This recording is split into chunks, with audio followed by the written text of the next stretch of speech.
जय जय हे भगवती सुर भारती तव चरणौ प्रणमामः।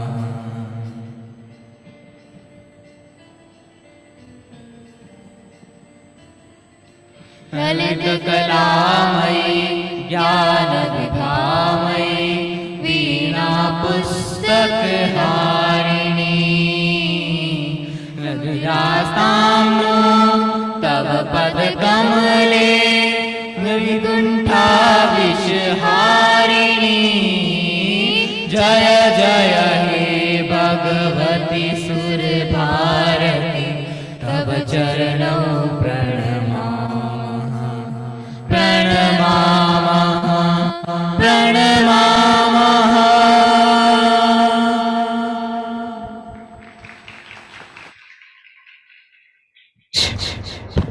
Thank you very much. It was really melodious and a great start to the conference. Thank you very much.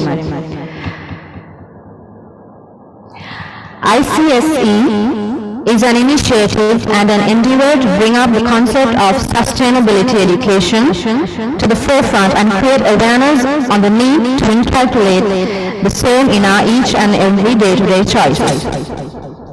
Now I request Mr. Pradeep Burman, Chairman and founder of Mobius Foundation, who has devoted his life to the cause of sustainability and pioneered many projects like population stabilization, mission sustainability, etc. towards the betterment of the planet. To provide the welcome address to the audience of ICSE 2022 and take through his vision for ICSE. Sir, the stage is all yours.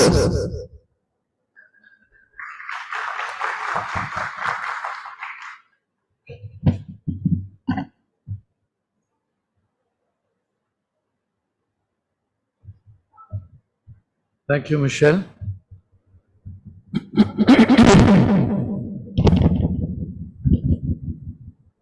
You have some water here?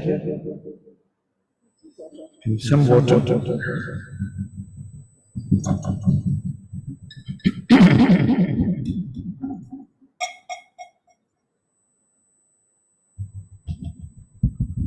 Hello?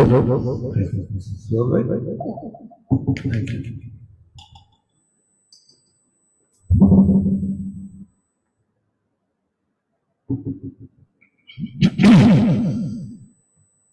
Esteemed dignitaries on the dais, Dr. Abdullah Rashid Ahmed, Minister of State of Education, Government of Maldives, Chief Guest Sri Rajendra Singh, Waterman of India, Guest of Honor, Mr. Binu Moore, Representative UNESCO, New Delhi, Sri Karthik Sarabhai, Founder and Director, CEE India, Dr. Jane Goodall, Founder, Jane Goodall Institute, Roots and Shoots, Institute, UN Messenger for Peace, Dr. Norman Christopher, Executive Director of the Office of Sustainability Practices, LLC, USA, Mr. Richard McDonald, Founder and Executive Chairperson, Future Group, Switzerland, Dr. Ram Booth, CEO, Mobius Foundation, distinguished delegates and participants gracing this event, all media persons, fellow trustees, who are my friends, guides and philosophers, ladies and gentlemen, a very warm welcome and good morning to all of you. We're all here for the 4th edition of the ICSE annual event. If we may recall, this event, since the inception in pre-COVID era 2019, advocates sustainability education and focuses on its various facets.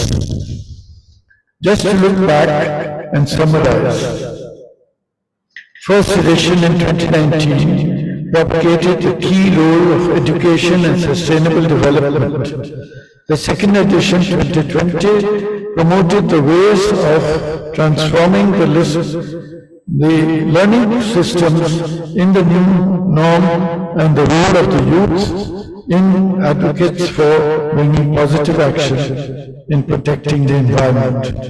Third edition, 2021, advocated ecosystem restoration and climate literacy. During 3 years of our journey, this event facilitated a platform for sharing learnings and experiences to make suitable recommendations and action plans for bringing much needed alliance among the community of educators, leaders and policymakers committed towards transformation in education for a sustainable future. The present edition, namely the fourth edition of ICSE event, has the theme Building Connections and Partnerships for a Sustainable Future. Friends, we are all aware that most of us are in one or other unsustainable lifestyle practice which acts as a catalyst to depletion of natural resources globally at rates unprecedented in human history.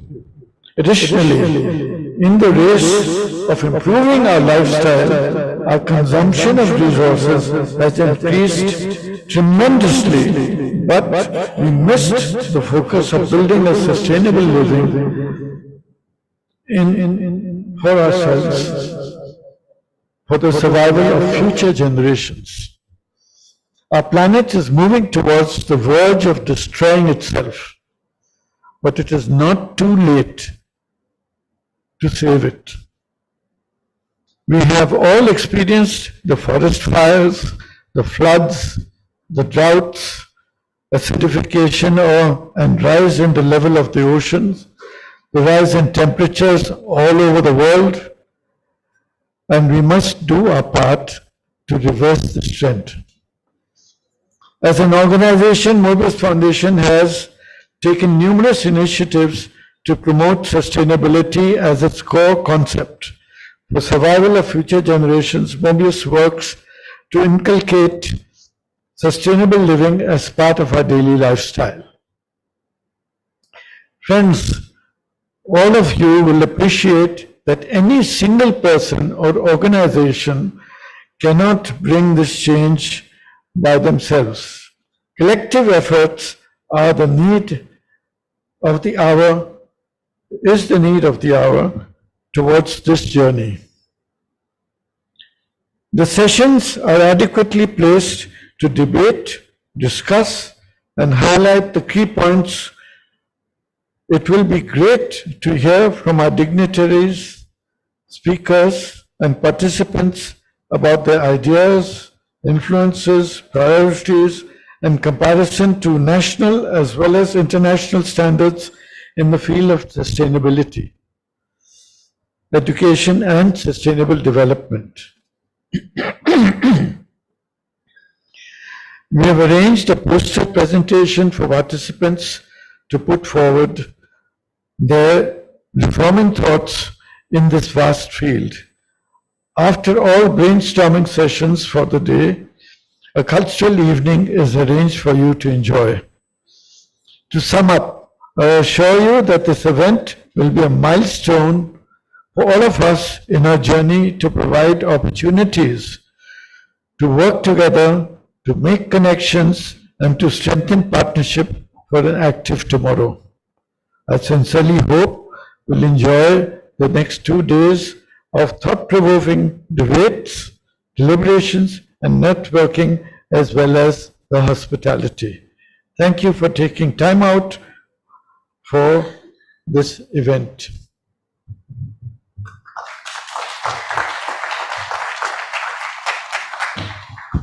Thank you very much, sir. Indeed, ICSE is much more than just a conference, but a vision towards achieving sustainability. In this direction, we move on to a special video message by Dr. J.N. Goodall, founder of J.N. Goodall Institute, Roots and Shoots Institute. She is an English primatologist and anthropologist. She's best known for her 60-year study of social and family interactions of wild chimpanzees since her first visit to Gombe Stream National Park in Tanzania in 1960. In April 2002, she was named a UN Messenger of Peace. Dilhara is an honorary member of the World Future Council and has been associated with ICSE since its conception in 2019. Could you please play the video message?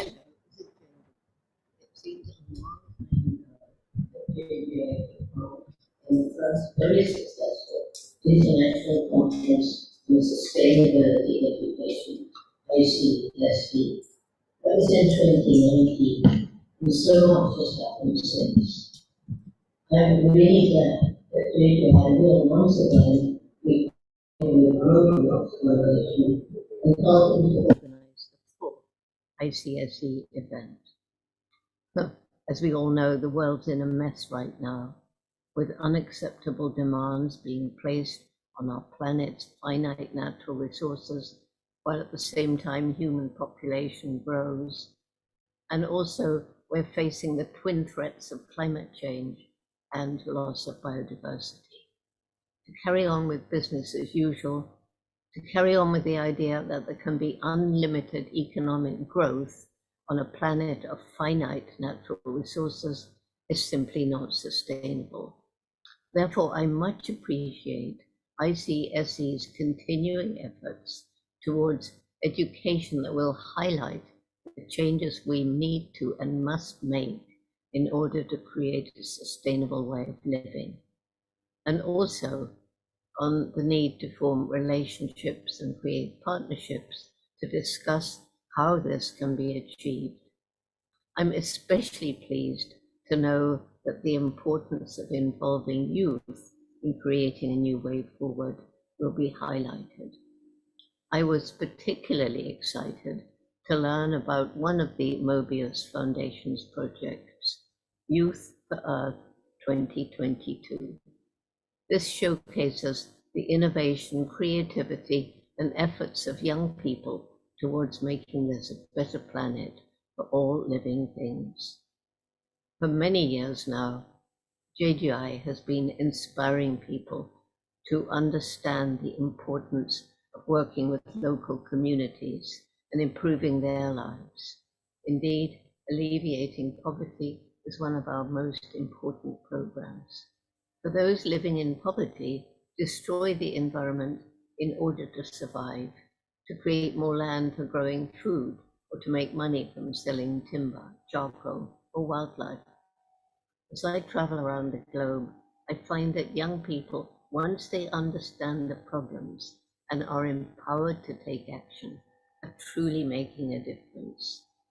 Our JGI Roots and Shoots action program encourages young people to discuss the issues that they care about, work out how they can help, and then roll up their sleeves and take action. They're coming up with many innovative ways of solving problems that older generations have created. And young people are always eager to find ways to slow down climate change and loss of biodiversity. Indeed, young people with their passion, energy, and determination are my greatest reason for hope. The main message of Roots and Shoots, which is for all of us, in fact, is to understand that each single one of us matters, and each single one of us makes an impact on the planet every single day. Together, if we all try to make our lives as sustainable as we can, if we all make ethical choices in how we live, then collectively, this will lead to significant positive change. Finally, I cannot emphasize strongly enough the importance of collaboration between stakeholders working in different areas. Because if we're to solve the problems we've created, we need everyone's involvement: policymakers, teachers and educators, young professionals, representatives of school and education networks. scientists and technical experts, as well as individuals from the private sector and civil society. And it's especially important that young people are present at the table. The situation is grim, and we must work together to come up with ways to protect our planet for future generations. I congratulate the organizers of this conference, and I hope the participants will come up with practical solutions and recommendations to help us move towards a more sustainable way of life. And I hope that you'll leave with new determination to work on those projects that you feel most strongly about.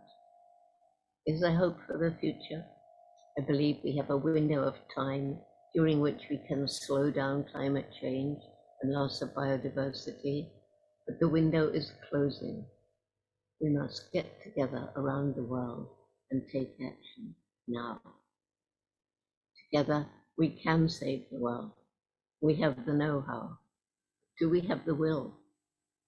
Let us join the young people with their passion and enthusiasm, and with them say, as our roots and shoots do at the end of every meeting, together we can save the world. Together we will save the world, because we must. Thank you.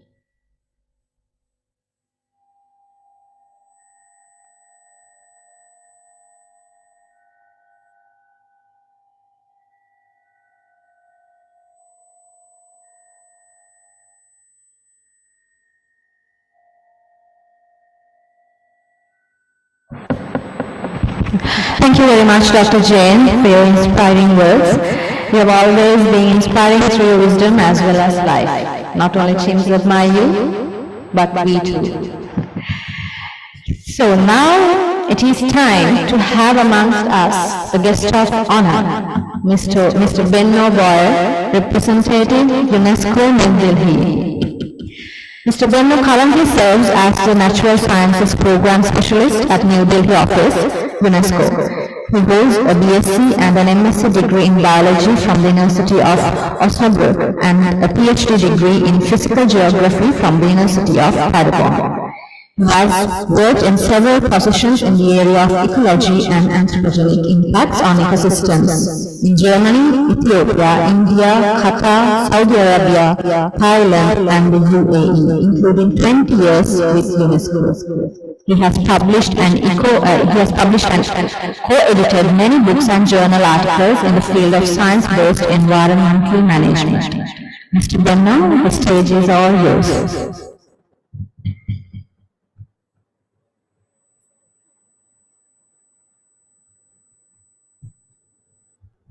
Good morning, everybody. It's my great pleasure to be here. Dear Mr. Pradeep Burman, Chairman of Mobius Foundation, Excellencies, ladies and gentlemen, and especially greetings to the young participants. Let me convey to you the greetings of the Director of the UNESCO New Delhi office, Mr. Erik Falt. It is my great pleasure addressing you on behalf of UNESCO at the occasion of the 4th International Conference on Sustainability Education, organized by Mobius Foundation. Let me extend my personal regards and thanks to the CEO of Mobius Foundation, ICSE convener Dr. Ram Buj, who also happens to be a long-term colleague and friend of myself. So thank you very much, Ram, for inviting me. Sustainability education, of course, is a very broad subject, since it really relates to the hopes and challenges of humanity as manifested in the Sustainable Development Goals. Just like water as well as climate change clearly relate to all 17 SDGs, so does, of course, sustainability education. In other words, I firmly believe that without sustainability education, the SDGs cannot be achieved. UNESCO's education and science sectors play highly important roles for youth employment, especially in the sector of the green economy. The green economy is the type of economy that enhances human well-being, promotes social inclusion and participation, fosters ecological resources management, it minimizes environmental risks, and it supports carbon neutrality. It includes aspects of water availability, food security, clean energy, waste management, wastewater recycling, ecosystem restoration, nature conservation, ecotourism, and many other disciplines. Providing the youth with the knowledge to foster and participate in the green economy needs professional science education, including STEM synergy, science centers, and science museums. These are the places where the young people will be groomed to understand the synopsis between science, youth, peace, employment, and the green economy. This will also assist achieving the UN Sustainable Development Goals. And let me just remind you, before the Sustainable Development Goals, we had the Millennium Development Goals, and before the Millennium Development Goals, we had the Stockholm Declaration, all dating back to 1972 and before that. So what we are talking about here today is really nothing new, but time is ticking, as also explained by Dr. Jane Goodall before. Let me mention a few aspects of UNESCO's work on sustainability education. UNESCO hosts the World Network of Biosphere Reserves with 12 properties in India. These are places for living in harmony with nature. Living in harmony with nature is what we have forgotten, it seems. UNESCO also works towards the concept called United Nations Green Academies, making schools environmentally friendly demonstration sites affordable, replicable, aiming to reach millions of schools and people to close the gap between classroom teaching and real-life issues. For the time being, it's UNESCO and UN Habitat, but soon we will also invite other UN agencies to work with us on this initiative, which is currently in testing. UNESCO was lead agency in the production of climate science literacy material, co-produced with the ILO, IOM, UNDP, UNDRR, UNEP, UNESCAP, UNFCCC, UNICEF, and UNOSSC. So there are just 10 out of many United Nations agencies working together on this. UNESCO's education sector focuses on policy development aligned with India's education policy. Education for sustainable development is a key element of quality education and a priority for UNESCO's education sector globally, not just here in South Asia, in India, but globally. UNESCO aims to have a holistic approach involving institutions, civil society, and education partners to transform learning environments, to build the capacity of educators, mobilize youth, and accelerate local level action. By mobilizing youth, of course, we don't mean that the youth should clean up the mess that we older guys left behind for them, but they have to be involved in every aspect of society. As part of the UN system, UNESCO works towards implementing the education component of the United Nations Framework Convention for Climate Change and the Paris Climate Agreement to make climate action a part of national core curricula. UNESCO prioritizes girls' education in STEM. We are acutely aware that girls and women are not participating enough in science, especially after they achieve their PhDs. Needless to say, much of this is being coordinated and implemented with the support of other United Nations agencies, government authorities, NGOs, and others.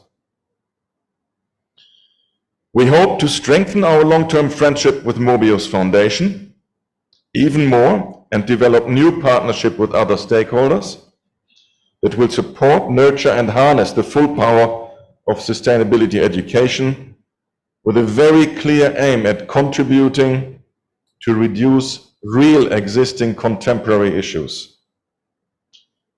After COVID and after conflicts, we have forgotten that we have real contemporary long-term issues such as climate resilience, biodiversity conservation, water, food and energy security to shape a more inclusive and sustainable future for all, for women and men, boys and girls, and for everybody else, because we know that we do not only have two genders. We thank Mobius Foundation for inviting UNESCO and look forward to a serious dialogue. We thank all of you, especially the young participants, for their active ongoing and future engagement. We wish the authorities and associated center schools, colleges and universities the best of continuous success to produce responsible young professionals that are fully aware that sustainability education is an absolutely essential element for global peace. I conclude with what I started with. We have to revert living in harmony with nature, because we are not doing that, and we have to relearn that again.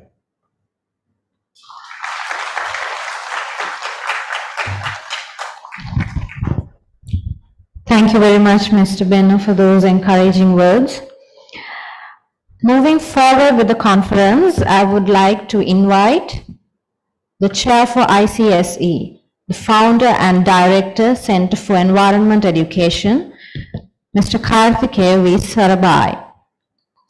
CEE, headquartered in Ahmedabad, has offices across India. He is also a trustee of the Sabarmati Ashram Preservation and Memorial Trust and of the Physical Research Laboratory. He has served on many committees set up by the Ministry of Environment and Forests and Ministry of Human Resource Development of the Government of India, primarily focusing on the greening of India's formal education systems and initiatives for biodiversity education. Please, sir, enlighten us with your words.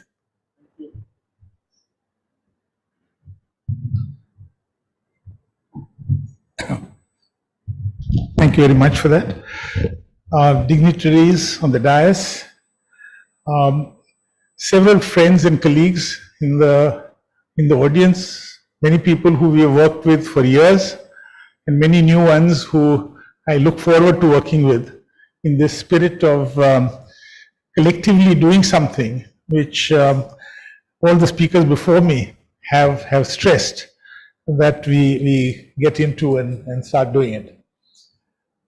This is a time where re-looking at what education is and what environmental education is has become very critical. We've just come out of 2.5 years of the pandemic. Many of us who are going back into schools and looking at children, looking at what's happened during this period, are finding that at even senior levels, even basic literacy has got eroded. In fact, one of my colleagues is just doing a survey of municipal schools in Ahmedabad. But all over, we find that digital divide has further increased the problems. As you know, Education for All has been UNESCO's mission for decades. And it's a mission which we would have expected to be accepted world over with adequate resources, because it's such a basic thing. How can anyone oppose education for all? How can anyone oppose full literacy for women or girl child? These are things which are equally connected not only with sustainability, but also with something which is very dear to Pradeep Barmanji, which is also looking at population, which is also going to be discussed at this conference. And there is adequate data, adequate research to show that education not only leads to more wise resource use, but also leads to a slowing down of exponential growth in population. As you know, for the last several decades, we've been growing a billion population every 13 years, 13 or 14 years. India is celebrating 75 years after independence, but at independence, the global population was still just touching 2 billion. We are already at about 8. And we hope that 9 or 10 will be where this will level off. So besides the whole reality of increased consumption, there is this whole issue of population and equity. Jane Goodall very clearly said that we cannot go indefinitely in economic terms in a world which has finite resources. Even if we were to do and use resources more efficiently, as we are, the cars today or the scooters today use much less than what they did some time ago. Electric cars have become a reality. We are using resources, and that gives us some leeway. But economic growth is something which she mentioned, how we need to sort of see this in connection with resources, but yet you have countries in the world, developing countries, in India being one of them, where even the basic resources are not there. You cannot go to most of our people and say use less when they use so little. So for a country like India, you have this dual challenge. You want to be a responsible member of the world. You want to lead in the environment front, and at the same time, what we are doing today, which is in terms of large countries, we are one of the fastest economically growing large countries. So we have this whole situation of economic growth and sustainability. Both of us are challenges which the West didn't face when they grew, because this was not known. I mean, when you had the Industrial Revolution, people didn't think that human beings were even capable of creating an impact on the planet which would affect us. We were so small ultimately, but we are no longer, as a race, no longer small. This 8 billion is enough to impact the world. Then, as Benno said, we went through the Stockholm, we went through MDGs, we went through SDGs. Even at the time of MDGs, if you read Mr. Benno at that time, it seemed that these problems were really essentially problems of the developing world. If you see, the MDGs didn't address the issue of cars in Los Angeles. They addressed problems of the developing world. But by the time we went to the SDGs, it was obvious that the change in lifestyle was not something which only had to be done for these countries which were developing, but a huge change in lifestyle had to come in developed countries. You will all remember that in 1992, which was 20 years after Stockholm, but still considered one of the biggest environment and development conferences in Rio, getting the senior Bush, American president at that time, to come, the Secretariat had to argue with them that we will not use the word lifestyles. In fact, he went on record, his infamous saying that the American lifestyle is not up for discussion or negotiation. As long as you don't negotiate or discuss that, we will attend. And in fact, something which I am connected with, which is the Earth Charter. The Earth Charter was supposed to become one of the things which came out of Rio. It could not, because the US opposed it, saying this ethics, I mean, who talks of ethics? Let's talk of pollution control and others, but let's certainly not talk of ethics. And in fact, it came out in the year 2000 as a charter which was supported by civil society. Of course, you had luminaries like Mr. Gorbachev and Ruud Lubbers and various others who promoted it, but it came out as a civic society. So we've gone through a long way. From Stockholm to today, there has been a long journey and a change in perspective. But who would have ever thought that people in Europe would be talking about things like drought and excessive rain? You saw these pictures only in far, from their perspective, far off places, that you saw things like floods and droughts and fires and everything. Today that's no longer the case, and I think there is a huge wake-up call. But the big challenge to us is really in time frame. Humans think in human time frames, which are a lifetime. And that's how we think. That's the pace at which we think. But changes are happening both faster and slower than that. What we do today, even if everyone in the planet decides that we will do everything what this conference recommends, even then climates are going to get worse before they get better. Because of the way this thing piles up and goes. So at first you will think that where am I seeing the results? And that's a huge challenge to education, because it's one thing to say do this and see a result. Even when you say plant a tree, you know that you will probably graduate from school by the time that the fruit will come out of that. But in climate change terms, you say you use a bicycle, don't use a car, and the impact of that might come when you are middle-aged, if at all. Because unless everyone does it, it won't happen. Now, giving that message is a challenge. We have many programs. I see Gayatri sitting here, and there's a very huge program of which we do with WWF and us. Radhika is here, I think, to take this message to young people and make young people the leaders in it. There are international programs. Pramod Sharma is here from FEE, which has got one of the largest networks of schools. And so the message which we will give, there are many multipliers here and several others. Tere is here and so, our friends from, long friends from Delhi are here, and so many others. And that message has to go. UNESCO's document, Reimagining Our Futures Together, a new social contract for education. That's the latest in terms of the many documents which have come out of thinking, the new social contract. The new social contract, in fact, is a contract which is global. It is to take everyone with you. You cannot do it. And I think Pradeep ji started by saying collective action is the need.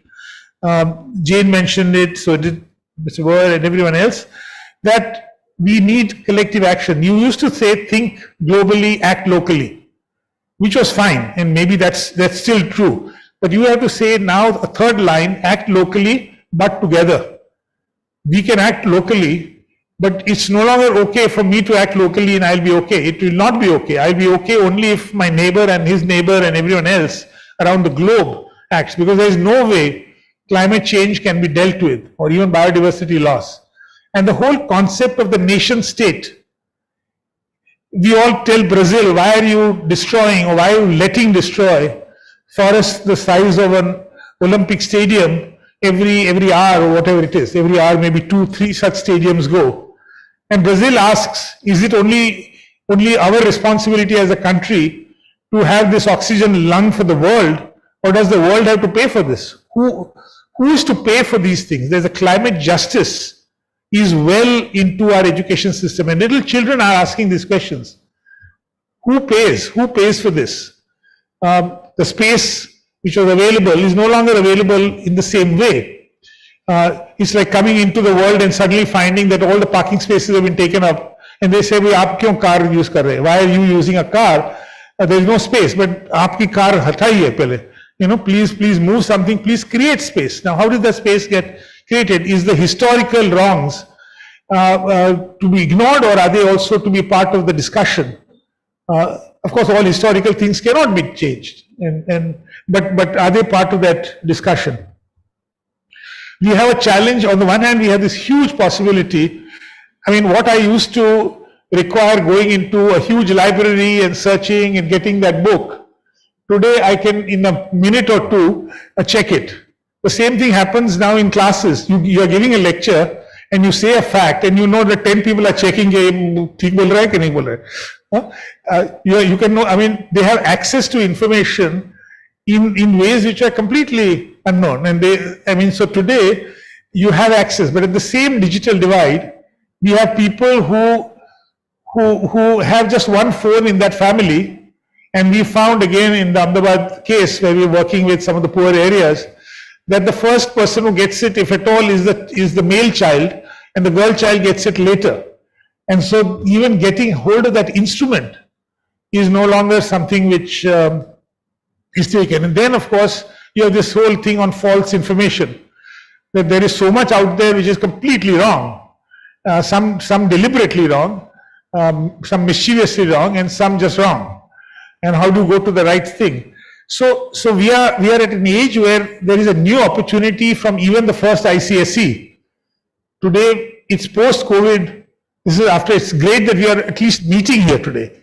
The last one, we essentially had to do it almost all virtually.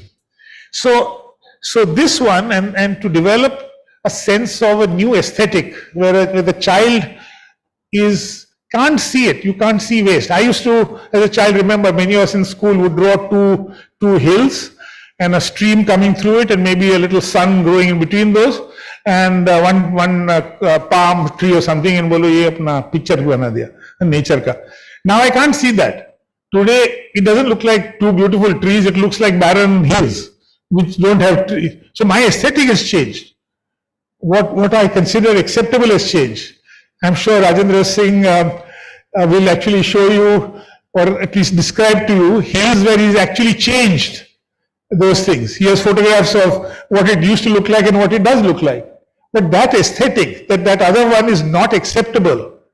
And this is acceptable, and we can do it. I think that transformation of aesthetic is required in all of us. We talk about lifelong learning, and today we have the opportunity. I'm sure everyone is lifelong learning today, whether we like it or not. A new instrument comes up, we have no idea how to use it. You use your phone to even understand the manual. Today, people don't even give you the manual. You look it up, and people are learning it. So the whole system of change is happening. We have the opportunity, we have the difficulties. How do we overcome them? These are the sort of practical things which I think the conference sponsors look to come up with.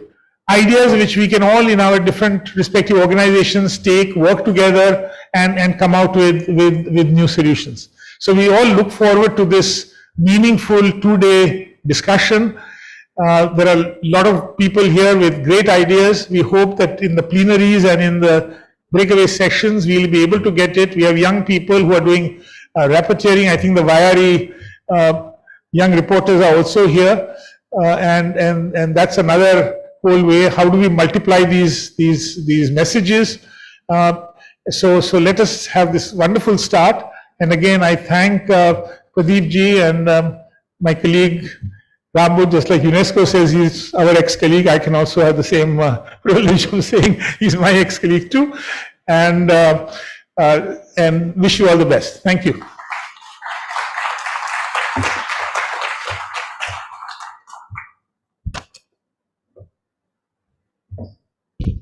Thank you very much, sir. It was very informative and motivating.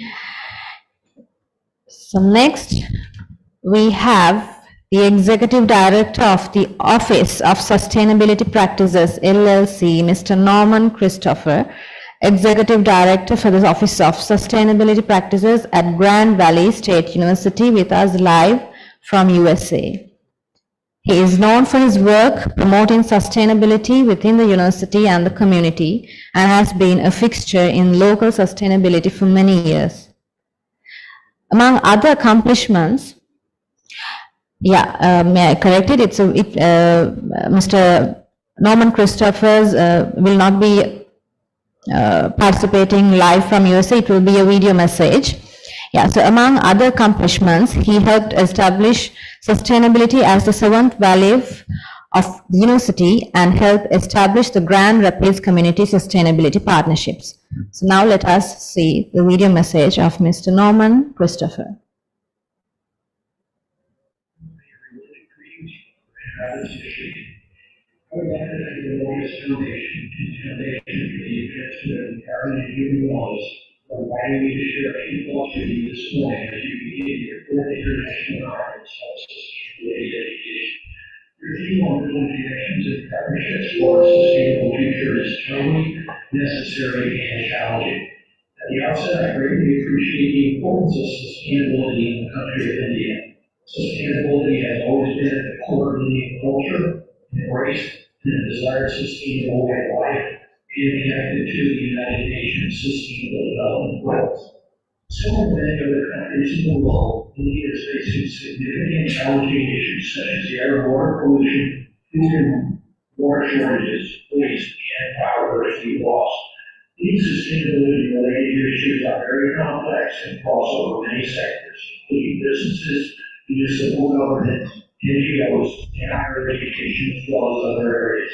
The only way we're going to solve these threats is by creating trustful, cross-sector working relationships and growing collaborations, and then developing new strategic alliances and partnerships. What has been the sustainability journey so far?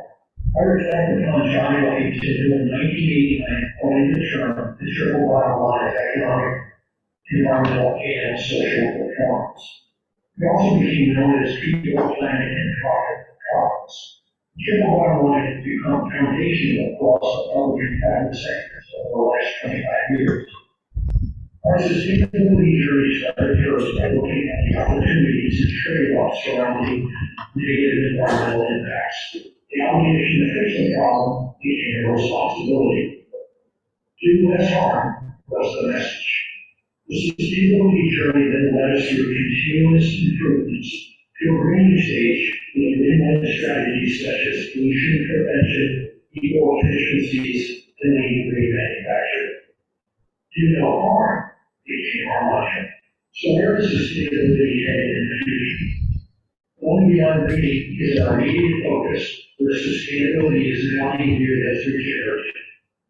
Sustainability innovation through clean, disruptive technologies, along with many sustainability protocols, processes, standards, and certifications are now available for use.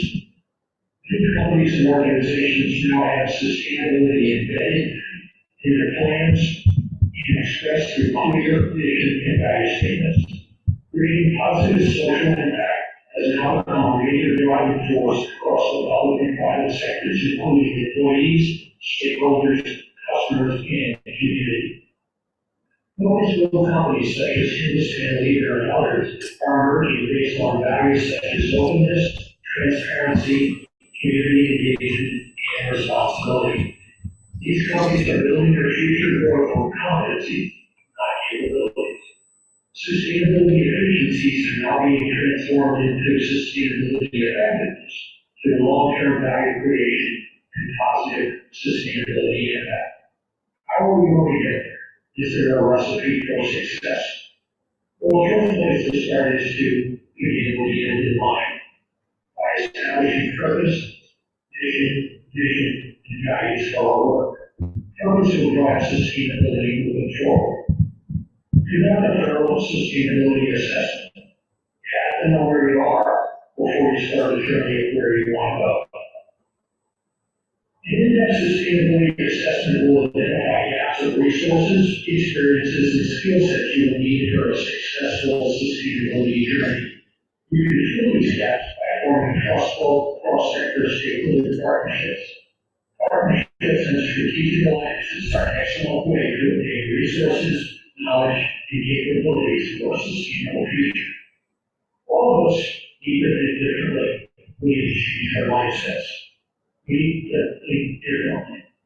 We need to think about sustainability for performance and value, exponentially and incrementally in our sustainability plan, socially for community impact, lean for resource use, circular for design, and systems for integration.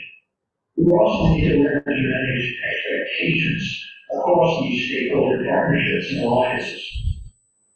They may include businesses, municipalities, NGOs, and higher education, and even others like competitors. All of those may be thinking differently. We need to establish mutual goals with effective leadership and open communications. These will be essential for success. We need to be aware of greenwashing and blue-washing. This tarnishes our reputation and image. We must all walk the talk about sustainability. And we must be able to create shared value across all stakeholders through positive social, economic impact, and performance. And one more way to think. We need to think global, sure we act local, but we also need to build regional. We have many well-recognized sustainable businesses and organizations in India to work with. They all support your collective efforts. I wish you the best on your sustainable journey this week and in the future as you build new connections and partnerships for a sustainable future. Thank you. Thank you very much, sir. Any environmental project is incomplete without community inclusion. Hats off to the community work you have done. Now it's time to have Mr. Richard McDonald, founder and executive chairperson, Our Futures Group, Switzerland, and trustee of the Villa Institute among us. After graduating from Oxford University with a languages degree and teaching diploma, Mr. Richard McDonald taught in leading boarding schools in the UK before his appointment as headmaster of Anglian University, Anglian University College, my apologies, Anglian College, Switzerland. He spent 18 years as leader of Anglian either side of a stint and education strategy leader in another leading Swiss school. Also as education strategy leader in another, also serving as chairman for many years of the Swiss Group of International Schools and as a trustee of Round Square until 2022. In the same year, he founded Our Futures Group, an educational consultancy that aims to connect and galvanize schools and youth worldwide in efforts to accelerate towards a net zero economy by 2050. Mr. Richard McDonald, stage is all yours.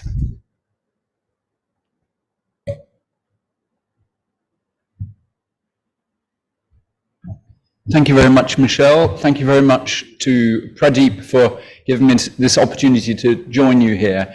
But it's going to get a bit dangerous now. I'm going to inject a little bit of danger into what we're doing, because it's very easy to sit in an armchair and listen and agree. You're looking at us, you're listening to us, but I'm actually looking at you. And I'm going to ask you to stand up a moment, please. And I'll explain why in a moment. Just stand up.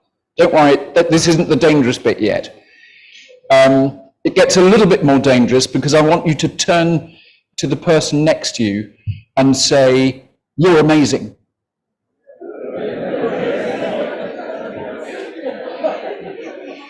Usually when that happens, most people smile, which is good, because when we're smiling, we're actually in a positive mind state, and we're going to need that.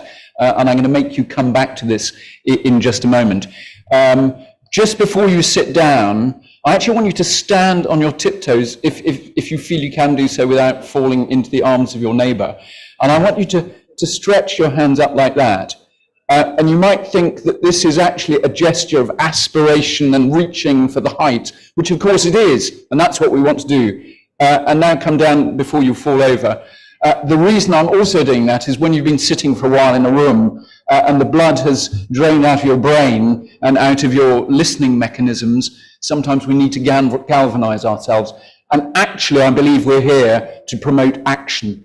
Listening is the first stage, but that's just a little foretaste of action. Have a seat, and then I'll tell you why it's going to get dangerous.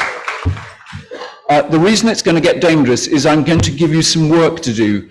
You will need to remember some things and be able to say them in a few moments or in a few minutes. And I'm going to pick on people in the audience to tell me what they've remembered, which is terrifying, isn't it? It's terrifying when you think it could be you that has to stand up in front of lots of other people. But that's what we need to solve these challenges. We need people who are prepared to stand up in front of other people and be courageous, be wrong, but be courageous and active. You will have gathered I've spent most of my life in schools. In fact, I was born in one. I've never really left school, and it probably shows. But I think that's also because I have an appetite for lifelong learning. But above all, I have an appetite for galvanizing other people into lifelong learning and lifelong action.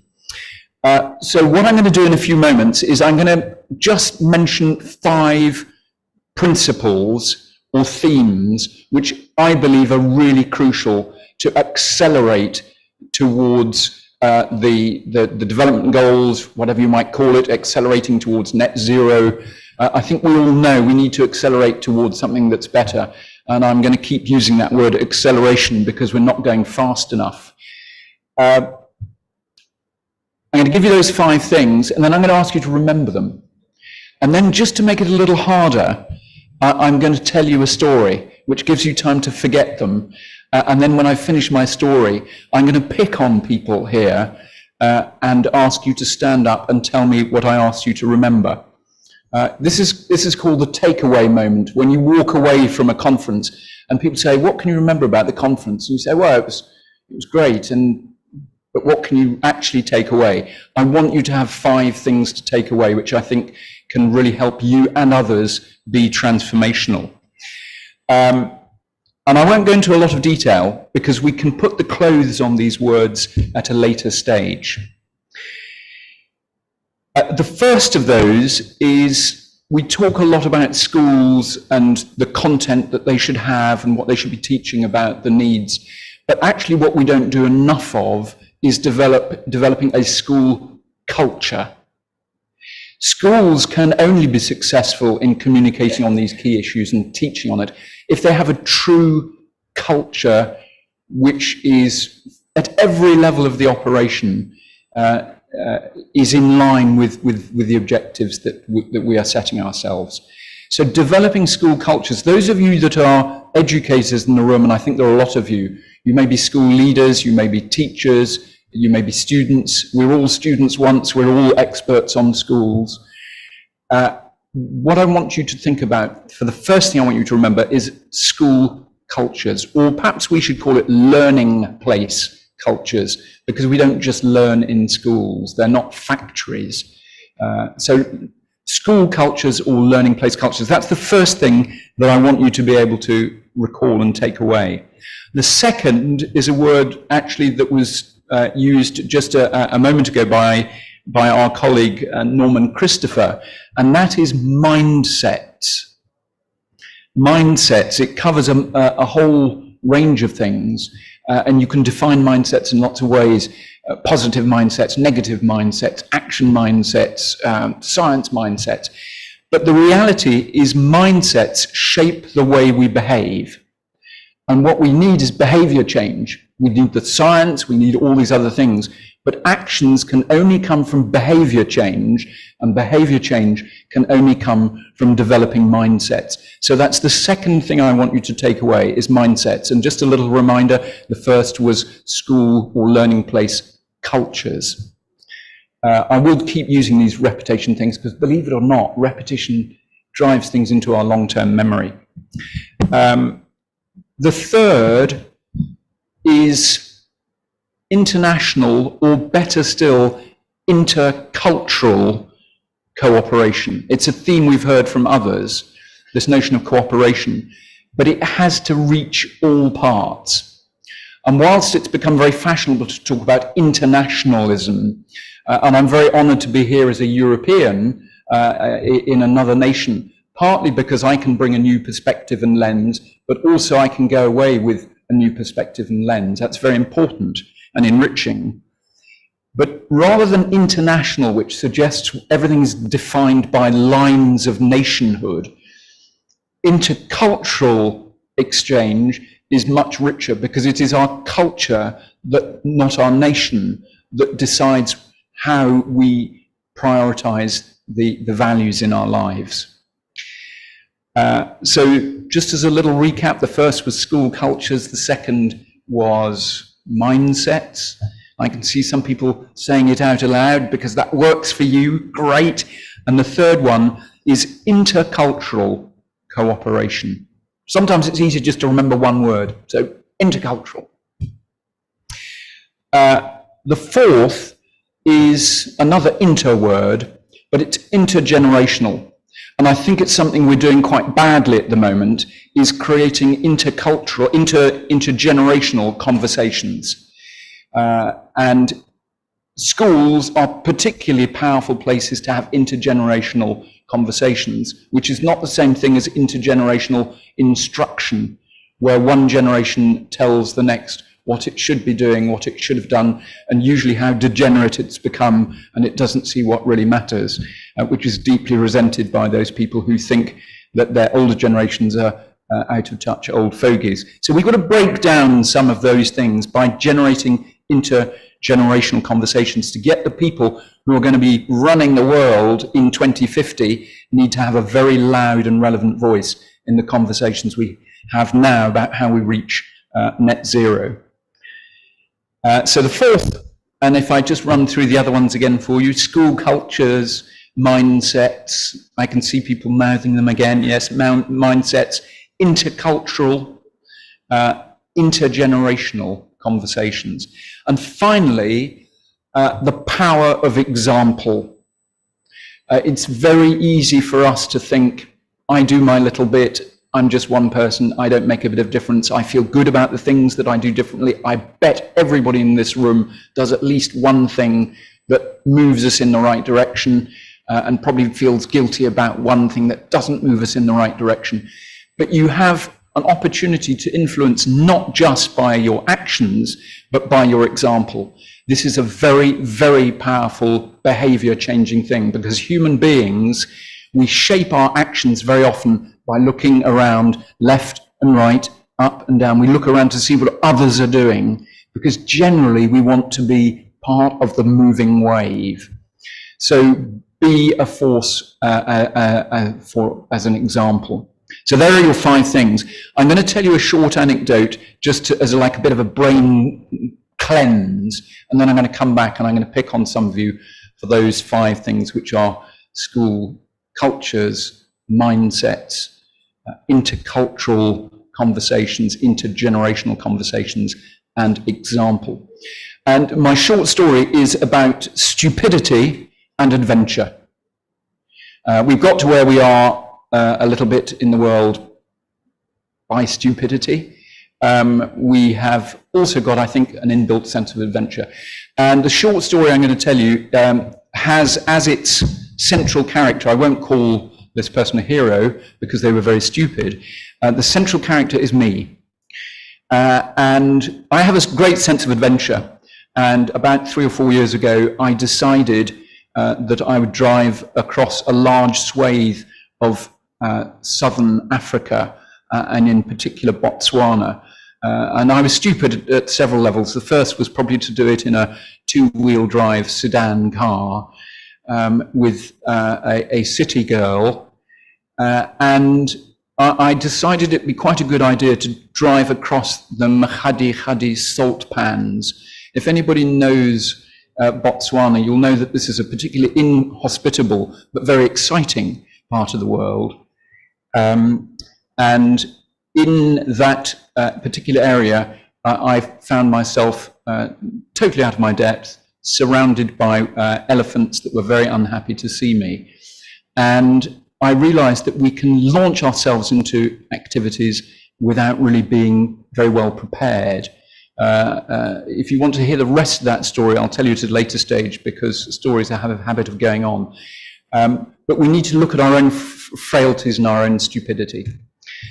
So I'm going to come back now, and I'm actually going to ask, is there anybody brave enough to stand up, because we have to stand up in life? Is anybody brave enough to stand up because they think they can tell me what those 5 things are? Not hand up. That's too much like school. I love it. This man has stood up. Tell us, what are those 5 things that you're going to take away? School cultures, mindset,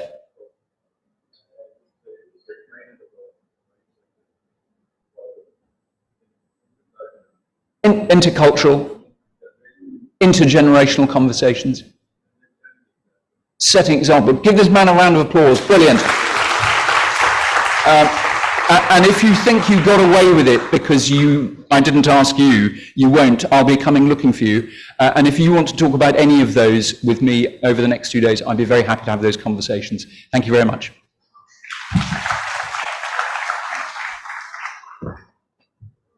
Thank you very much, Mr. Richard.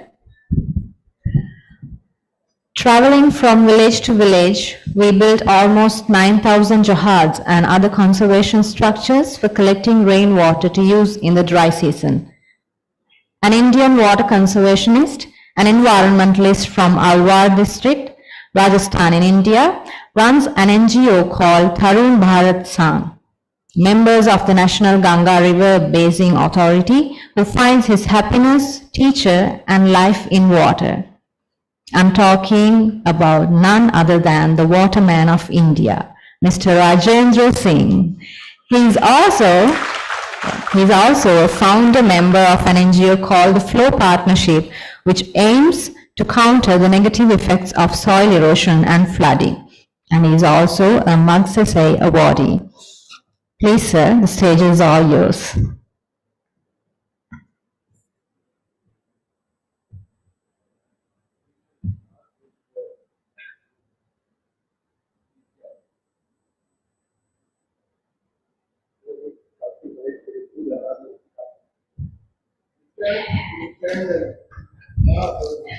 Yeah, Dr. Rajendra Singh and Dr. Indra Kunara has published a book called Rejuvenation of Rivers, Climate Resilience, Livelihoods, Dignity, Living Examples.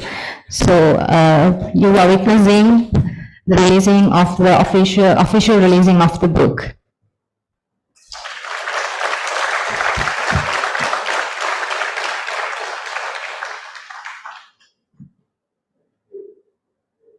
Thank you very much.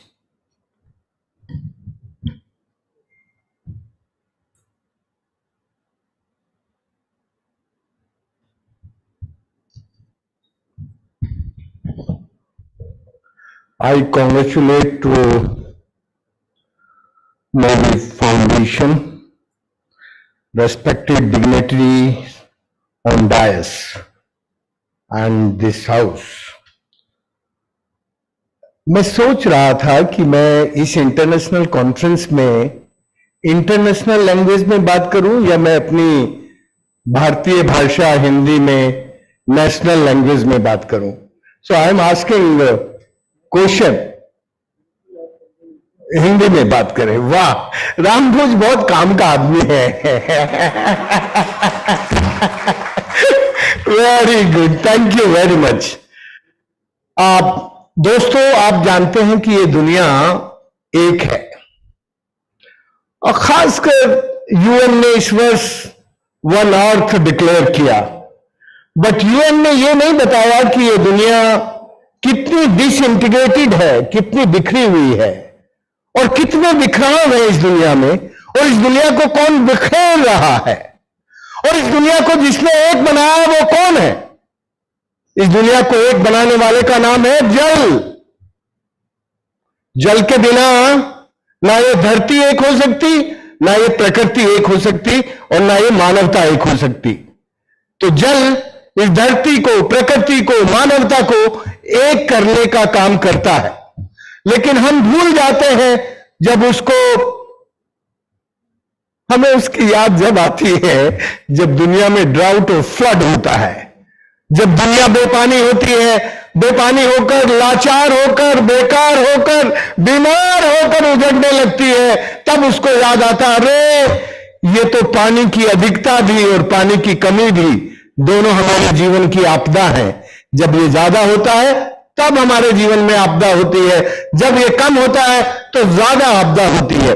दोस्तों, मुझे ऐसा लगता है कि इस पर्यावरण की शिक्षा में ये जो आज मोबिस का इंटरनेशनल कॉन्फ्रेंस है, इसमें यदि हम सचमुच एक सस्टेनेबल एजुकेशन सिस्टम पर बात करें तो हमें यह देखना और समझना होगा कि ये जो सस्टेनेबिलिटी है, ये कोई कंप्रोमाइज करने वाला रास्ता है या रियली इस धरती के इंसानों का, इस धरती पर रहने वाले बायोडाइवर्सिटी का सही में रक्षण संरक्षण करने वाले व्यवहार तंत्र का नाम है. मुझे लगता है कि जब ये बिहेवियर चेंज की बात कर रहा था रिचर्ड, तब वो ये भूल जाता है कि वो टीचर है, और टीचर का काम ये होता है कि वो ये मान लेता है कि ये जो सब सामने बैठे हैं इनका दिमाग खाली है और मेरे पास दिमाग भरा हुआ है, तो मैं अपने दिमाग से, अपनी बुद्धि से इन सबका दिमाग भर दूंगा. तो ये जो एरोगेंस ऑफ टीचर है, ये जो एजुकेशन की एरोगेंस है टीचर की, ये टीचर के अंदर जब तक एरोगेंस रहेगी तब तक इस धरती के इंसानों का व्यवहार नहीं बदल सकता। यदि इस धरती के इंसानों का व्यवहार बदलना है तो इस एजुकेशन को खत्म करना होगा और फिर विद्या पर आना होगा। ये विद्या और एजुकेशन, विद्या और शिक्षा का फर्क क्या है? ये केवल दो अलग शब्द नहीं है, इन दोनों का मंतव्य अलग है, इन दोनों का उद्देश्य अलग है, इन दोनों का काम अलग है। यदि हम रियली सस्टेनेबल एजुकेशन सिस्टम पर चिंता करते हैं, उसको जानना चाहते हैं, उसको मानना चाहते हैं, तो फिर हमें ये समझना होगा कि ये जो एजुकेशन है ये क्या करती है। ये जिस दिन हमारा माँ बाप हमें स्कूल में दाखिल कराता है उस दिन कहता है तू जरा ध्यान से अच्छे से पढ़ ले, तुझे बड़ा आदमी बनना है, बड़ा आदमी बनना है, बड़ी नौकरी करनी है, आईपीएस बनना है, आईएएस बनना है, पता नहीं वो क्या क्या दिमाग में डालता है। तो पहले दिन ही शिक्षा की शुरुआत हमारे जीवन को लालची बनाने से शुरू होती है। हमारे जीवन में लोभ, लालच और लाभ कमाने की चाह हमारे अंदर इस शिक्षा की शुरुआत करती है। ये शिक्षा हमें सबसे पहले लोभी, लालची बनाने का काम करती है। इसलिए इस शिक्षा को यह समझना होगा कि ये शिक्षा हमें लोभी, लालची बनाने के बजाय हमारे कॉमन फ्यूचर को बेहतर बनाने के सपने कौन दिखाता है हमें? एक सपना है जो हम प्राइवेट अपनी लाइफ के लिए देखते हैं। हमारी लाइफ के सपने हमें शिक्षा पूरी करती है, लेकिन ऐसे भी कुछ सपने होते हैं जो हमारे कॉमन फ्यूचर के सपने होते हैं, जो हमारे साझे सपने होते हैं। साझे सपने किससे पूरे हो सकते हैं? वो शिक्षा से नहीं होते। शिक्षा हमारे साझे सपने देखने भुला देती है। हम अपने जीवन में साझे सपने शिक्षा के सहारे नहीं देख सकते। यदि हम इस साझे भविष्य को, इस प्लेनेट को, इस ग्लोब को बेहतर बनाना है तो रामभूत जी विद्या से काम चलेगा, शिक्षा से नहीं चलेगा। तो ये विद्या क्या है? तो फिर शिक्षा और विद्या का अंतर समझना होगा। मैंने कहा संक्षिप्त में कि शिक्षा हमें कोई देने के लिए एक टीचर चाहिए होता है, एक यूनिवर्सिटी चाहिए होती है, एक स्कूल चाहिए होता है, फिर किताबें चाहिए होती हैं, फिर बहुत कुछ चाहिए होता है। बहुत कुछ से शिक्षा मिलती है, लेकिन विद्या विद्या कोई देने वाला नहीं होता। विद्या हमारे हमारे एहसास से शुरू होती है। उसको अंग्रेजी में कहते हैं रियलाइजेशन। और वो शिक्षा जब हमें अपने जीवन को, साझे भविष्य को, इस ब्रह्मांड को, इस पृथ्वी को बेहतर बनाने का विश्वास पैदा करती है, तब उसको अंग्रेजी में कहते हैं इंटरलाइजेशन, हिंदी में कहते हैं आभास। एहसास के बाद जब हम अब इस धरती को, इस प्रकृति को, इस प्लेनेट को बेहतर बनाने का सपना पूरा करने में जुट जाए, वो स्टेज होती है हमारे आभास की। हमारा एहसास करने वाला एक एटमॉस्फेयर बिल्ड करना पड़ेगा। और रामभूत जी, आप जैसे लोग, कार्तिक भाई जैसे लोग जो जीवन में बहुत, मैं तो उनको याद 30-40 सालों से तुम दोनों को देख रहा हूं, बहुत अच्छे से काम करने की कोशिश कर रहे हो, एक एटमॉस्फेयर बिल्ड करने की कोशिश कर रहे हो कि हमारे बच्चे जरा प्रकृति को थोड़ा समझने लगे, पेड़ पौधों को समझने लगे, पानी को, तालाब को, नदी को, धरती को, सबको समझने लगे, इस झील पुल को समझने लगे। ये जो समझने का वातावरण है, जब हम इस वातावरण को तैयार करते हैं, जब भी हम अपने बच्चों के सामने एक ऐसा वातावरण तैयार करते हैं जिसमें से बच्चे ये जानना शुरू करें कि यार, मुझे क्या केवल मेरे मां बाप ने बनाया है? क्या मैं केवल अपने मां बाप से बना हूं? क्या मैं केवल भगवान, क्या मुझे केवल भगवान ने बनाया है? मैं समझता हूं कि वो अपने मां बाप को भी जानना चाहता है, वो अपने भगवान को भी जानना चाहता है। वो अपने लाइफ में उसके मां बाप का रोल क्या है, और ये भगवान जिसे हम कहते हैं भारतीय लोग, ये कौन भगवान है, इस भगवान का रोल क्या है। तो पहले भगवान को समझ लो। वैदिक काल तक, जब तक ये सीमेंट कंक्रीट के मंदिर, मस्जिद, गिरजाघर और गुरुद्वारे नहीं बने थे, जो हमारी कम्युनिटी को तोड़ते हैं, जो हमें बांटते हैं, जब तक ये नहीं बने थे, तब तक हमारा भगवान था भय से भूमि, जैसे गगन, वैसे वायु, आ से अग्नि सूरज और न से नीर। ये जो पंच महाभूत थे, जिससे हम भी बने थे और जिससे ये प्लेनेट भी बना था, ब्रह्मांड भी बना था। अथर्ववेद में सबसे पहला जो वेद है विद्या का, वो कहता है आपहा ब्रह्मास्मि, मैं जल हूं, मैं ब्रह्मा हूं, मैं ब्रह्मांड को बनाता हूं और मैं ही ब्रह्मांड हूं। अंत में कहता है मैं ही ब्रह्मांड हूं। इसका मतलब क्या है? ये तुम्हारी क्लाइमेट एजुकेशन में कोई हमें सिखाएगा कि जल कह रहा है मैं जल हूं, मैं जीवन हूं, मैं ब्रह्मा हूं, और मैं अंत में कहता है मैं ही ब्रह्मांड हूं। ये जो विद्या है वो मुझे लगता है कि क्लाइमेट चेंज और ग्लोबल वार्मिंग में पढ़ने वाले प्रोफेसर्स, पढ़ने वाले बोल रहा हूं, पढ़ाने वाले नहीं बोल रहा, पढ़ने वाले प्रोफेसर्स ये नहीं जानते कि ये जो पंच महाभूत हैं, ये जो सूरज है, ये जो 4 तरह की गर्मी हमें देता है। गर्मी तो वो एक ही तरह की देता है। जब वो गर्मी निकलती है सूरज से, जिसको हम अग्नि कहते हैं, जिसको हम ऊर्जा कहते हैं, वो लाल रंग की होती है और उसके अंदर कोई गैस नहीं होती उस वक्त। वो गैस रहित होती है, जीवन रहित होती है जब वो वहां से आती है सूरज से। लेकिन जैसे ही इस प्लैनेट में आने लगती है, उसके अंदर बहुत सारी, उस गर्मी के अंदर बहुत सारे कलर और बहुत सारी गैसेस उस गर्मी में घुलने लगती हैं। और जब वो गर्मी नंगी धरती पर पड़ती है, नंगी पहाड़ियों पर पड़ती है, तो वहां उसकी गर्मी को बढ़ा के वहां के जो जीव जंतु हैं उनको खत्म करने लगती है।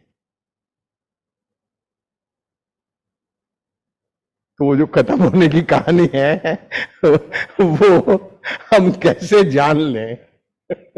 मैं बस अंत में इतना बताना चाहता हूं कि ये जो इस प्लैनेट पे 4 तरह की गर्मी है, लाल गर्मी जब समुद्र में पड़ती है तो समुद्र के खारे पानी को मीठा करके नीली गर्मी में बदल जाती है।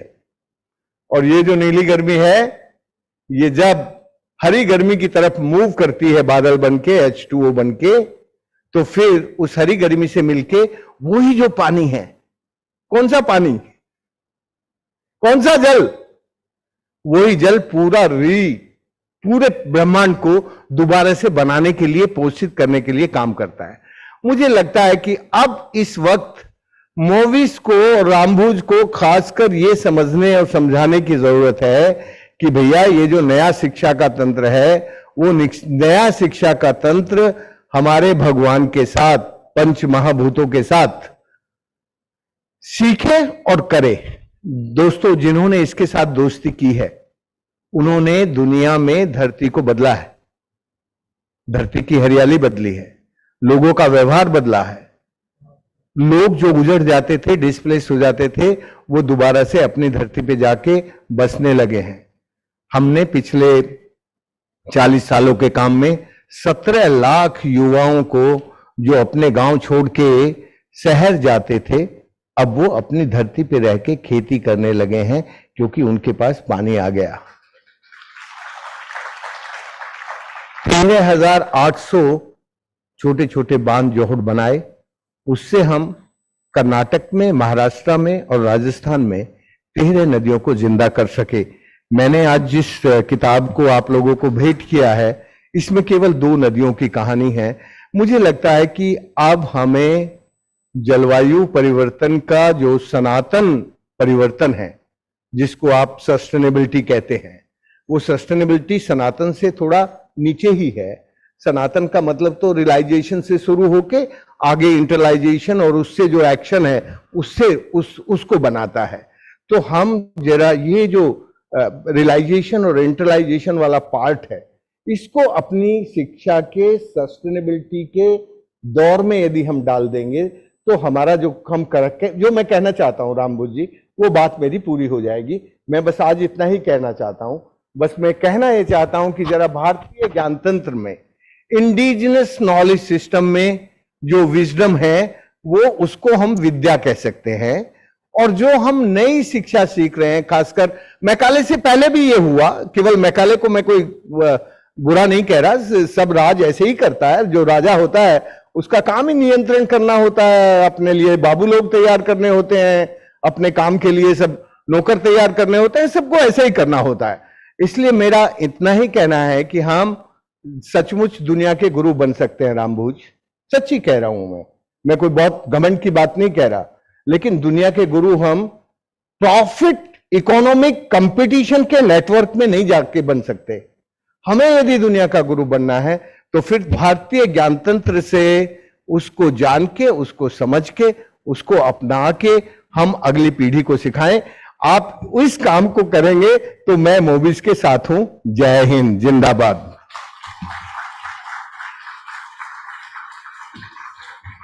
Thank you very much, Mr. Rajendra Singh. Next, we have a few memento distributions. I would like to cordially invite Mr. Pradeep Burman on stage to present few mementos.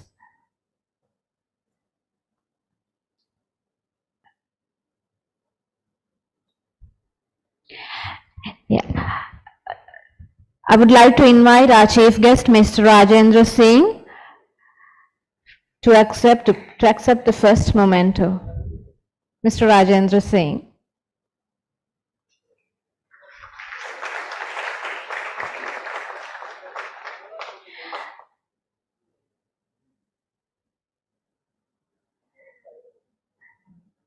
The next memento would be presented to Mr. Karthike V. Sarabai. Please accept the memento.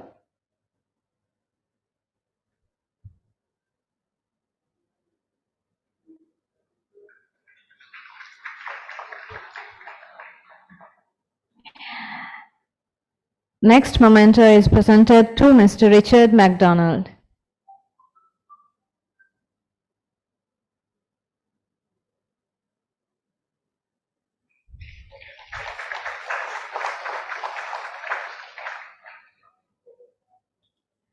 And finally, Mr. Benno Boyer.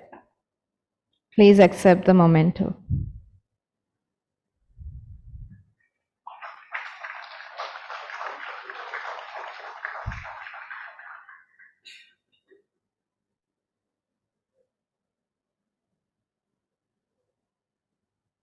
Thank you very much, Mr. Pradeep Burman. Now I would like to cordially invite Dr. Ramboj to present the memento to Mr. Pradeep Burman.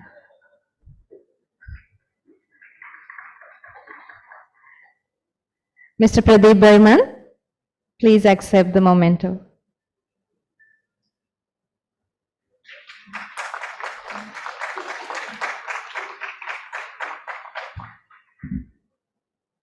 Thank you very much, Dr. Ramboj.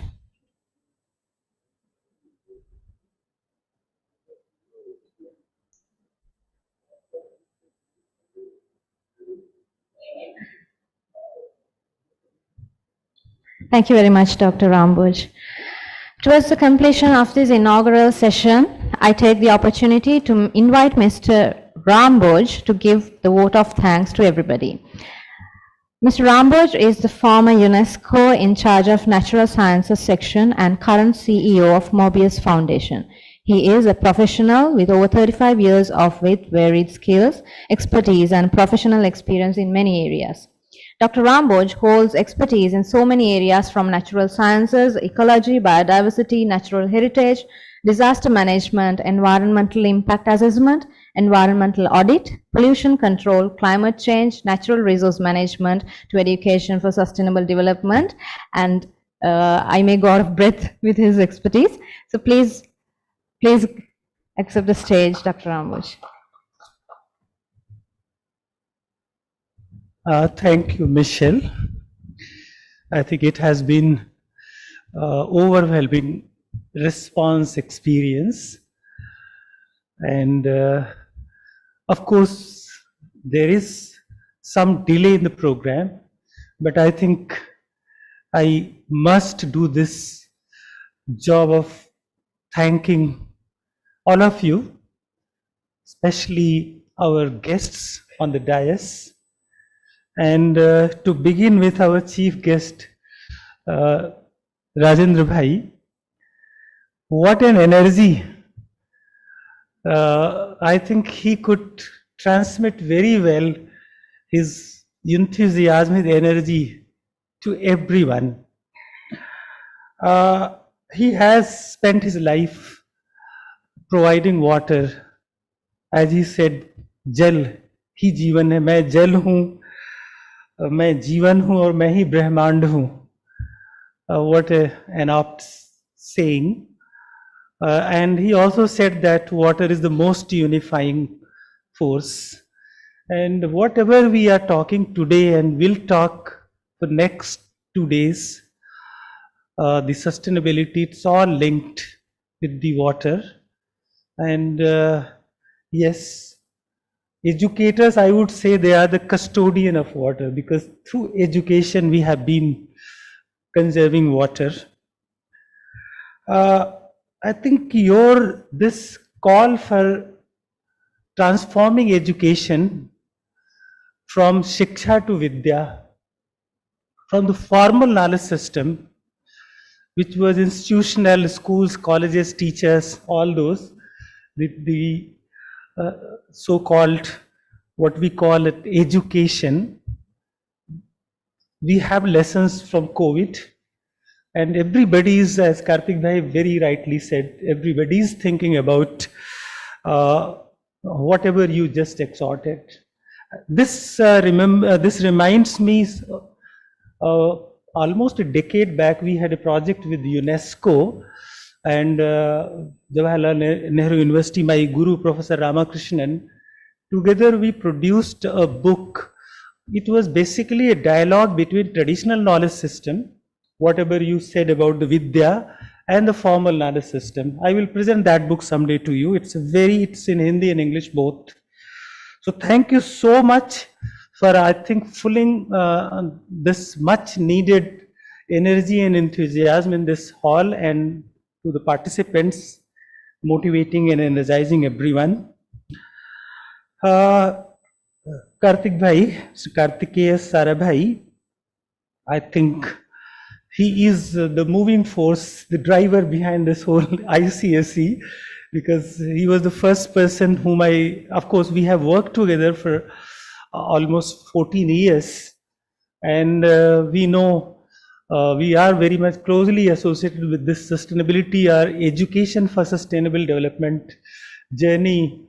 My good friend Benno mentioned about the road to how the sustainability, and we were, Karthik Bhai and we were together in Johannesburg, where the US Secretary of State said, this John Kerry, who is now an climate ambassador, he very arrogantly said that American way of life is non-negotiable. So that was the end of everything, all the negotiation in a way. So hopefully that arrogance from the countries through education, because that was also the occasion when we worked together to launch this UN Decade of Education for Sustainable Development. We were some 21 people lobbying for this decade, and that was so momentous. And whatever sustainability education we are going to we are talking about is all that.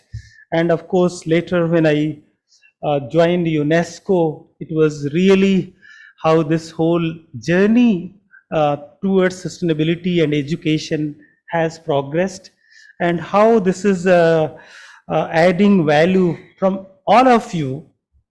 So thank you, Veno, and we have been working very closely for many years, and somehow Eric Falt could not come because of other engagements. He's out of station.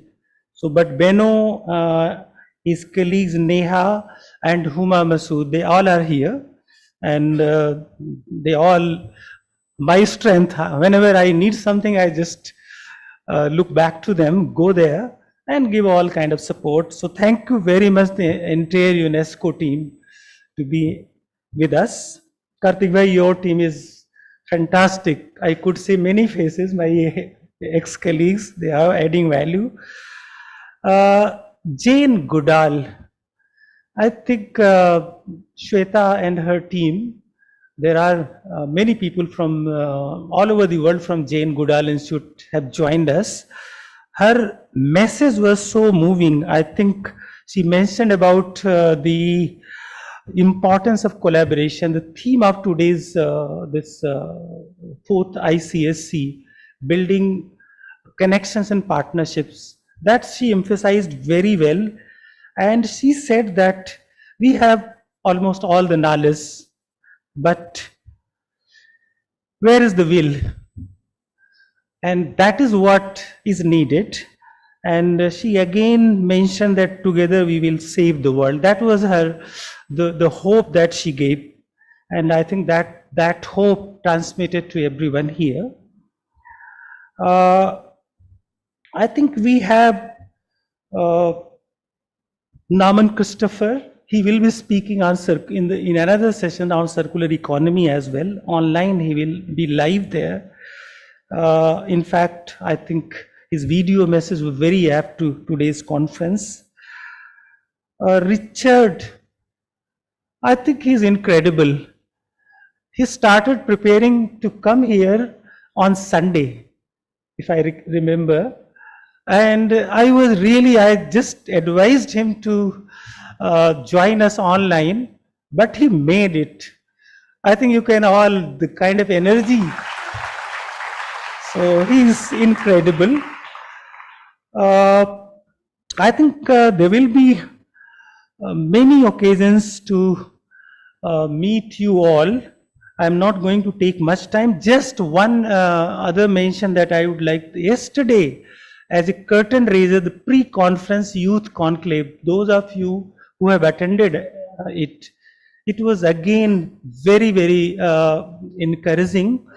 Over 2,000 joined online, and that was the speakers were from all over the, I think all the 5 continents, India, Cambodia, Japan, Africa, Europe. So they were from everywhere, and that was great experience. We welcome Madam Nirja Sekhar. She will be the very next session, she will be joining us. She is Additional Secretary, Ministry of Information and Broadcasting, Government of India. So we have many sessions lined up. Our whole team, inspiration is and motivating force is Mr. Pradeep Burman. And in fact, the first ICSE in 2019, it was his idea, his vision that we started this journey. 2 years we were online, virtual mode. This year we thought let us be hybrid. So we have many sessions lined up. Just after this, we will have a very brief tea coffee break. And very brief, I would say, of course, in the programmers, but if we all come back as quickly as possible, then we have very interesting session, India at 75, Lessons for a Sustainable World. So that is there. And many, many organizations, I think I am grateful to each one of you. Foundation for Environment Education, Jane Goodall, World Ocean Network, SEED, Dr. Sabat is here, Air Policy Center, UNEP, and many others I may forget because there are close to three dozen organizations represented here. So I thank you all. And of course, at the end, there will be many occasions when we will interact. You all will interact. So over to you, Michelle. And finally, I think we all must appreciate Michelle Dilhara. She has come all the way from Sri Lanka. She has agreed to become our ambassador, Goodwill Ambassador, and you all know she has been throughout since the youth conclave, and she will remain throughout. Of course, it's another story how difficult for her was her flight got cancelled. She took a circuses route via Mumbai, but she made it finally yesterday. So over to you, Michelle. Thank you very much, Dr. Ram. So we have arranged the high tea at the lobby area. Please feel free to have it, and then we will have plenary sessions after the high tea. Thank you so much. Thank you all the dignitaries. Thank you. Thank you all.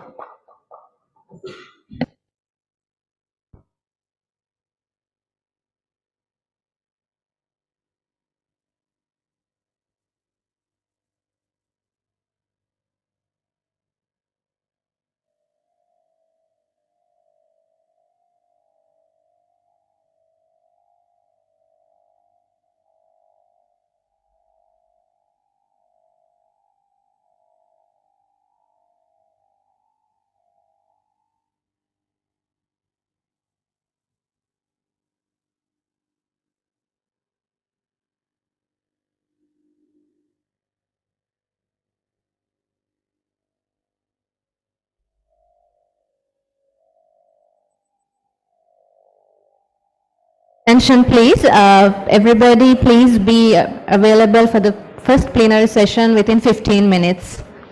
Thank you. The plenary sessions will be held in the same hall. Thank you.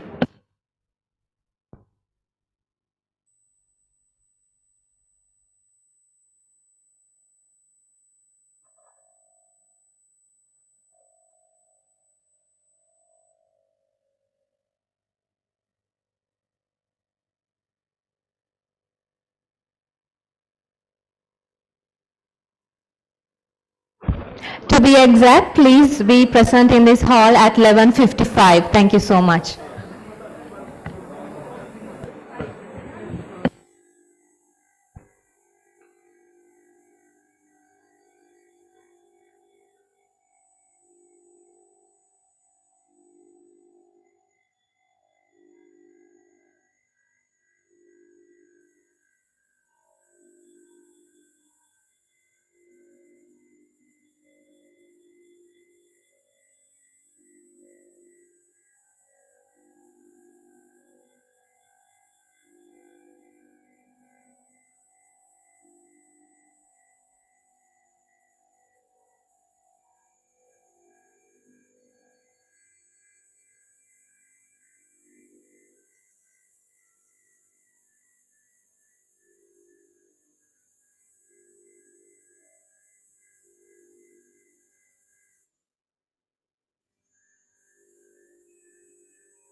Hello, good morning.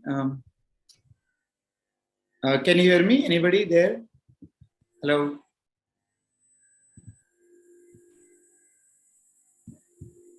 Is there anybody? Can you hear me?